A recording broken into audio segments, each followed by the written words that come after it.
નમસ્કાર દર્શક મિત્રો, એસડી ન્યૂઝ ગુજરાતી ચેનલ પર આપનું સ્વાગત છે અને હું આપની સાથે વૈશાલી પુવારુ કરીશું નજર આજના સમાચારો પર। સંતરામપુરથી પહેલગામ આતંકી હુમલાના વિરોધમાં સંતરામપુરમાં શ્રદ્ધાંજલિ સાથે મૌન રેલી યોજાઈ। સૂત્રો દ્વારા મળતી માહિતી અનુસાર જમ્મુ કાશ્મીરના પહેલગામમાં આતંકી સંગઠન લશ્કરે તોયબા દ્વારા હિન્દુ મુસ્લિમ તેમજ વિદેશી નાગરિકોને ટાર્ગેટ બનાવી કરાયેલા ઘાતકી હુમલામાં 27 નિર્દોષ લોકોના બલિદાન થયા છે।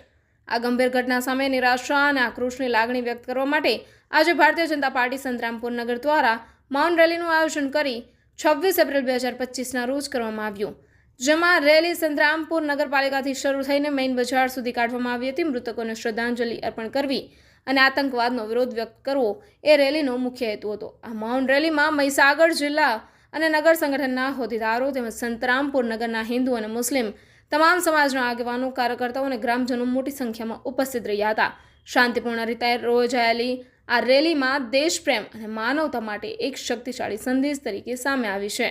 Reporter Salman Morawala, SD news Gujarati, Santrampur.